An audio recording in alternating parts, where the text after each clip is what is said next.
This place has been called the Land of Green Ghosts, and it's easy to see why. People have abandoned this village in Myanmar's Ponglong River Valley and let it go back to nature until a great flood arrives from a new dam built downstream. For the government and the Chinese and other companies involved, this hydropower project is a case of creative destruction to meet urgent energy needs. But some locals see only the devastation. These young men are warming up for one of the last matches on this football field they've played on since childhood. It will disappear once the Upper Ponglong Dam shuts its gates as part of a scheme to supply electricity to Naypyidaw, the capital.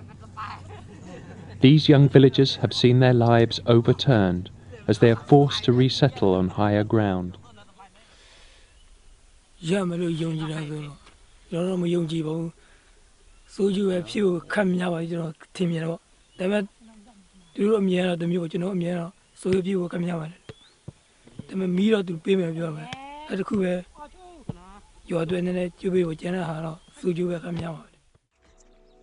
The Upper Ponglong project is part of a network of dams planned across Myanmar, where citizens and companies grapple daily with chronic electricity shortages.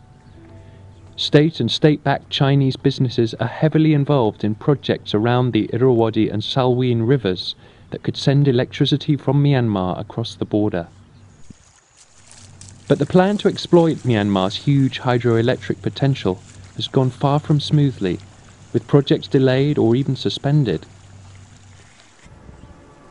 The Upper Ponglong Dam is expected to flood more than 20 villages in a mountainous area of spectacular natural beauty.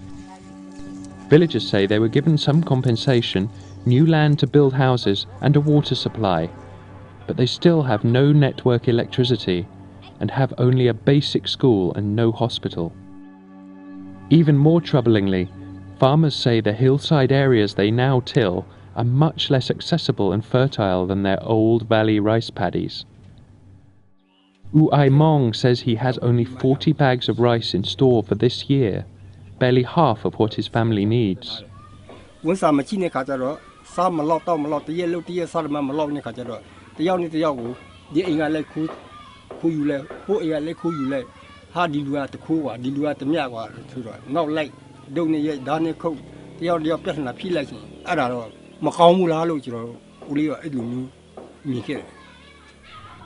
The Myanmar government and the companies involved in the hydropower ventures say they are acting responsibly and for the benefit of the nation.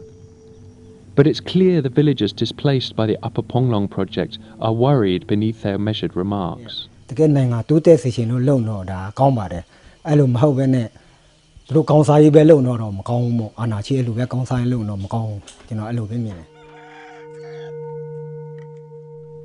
This monk has had to abandon his monastery and move to one still under construction.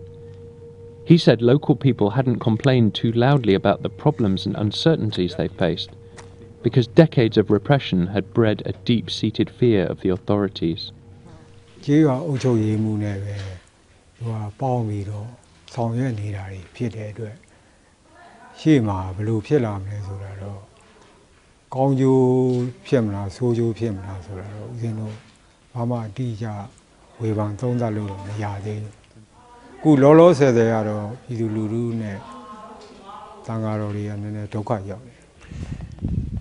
The flooding of this shrine and the rest of the eerie, abandoned community around me will stamp the final seal on a traumatic change to the way of life of the people of this area.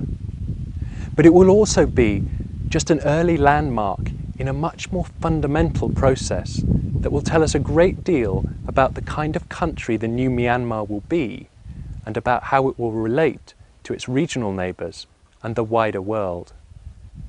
The power of this country's waterways is driving not just political ambition, but a debate over how fairly and responsibly the spoils of a great untapped natural resource are being divided. Michael Peel, Financial Times, Shan State.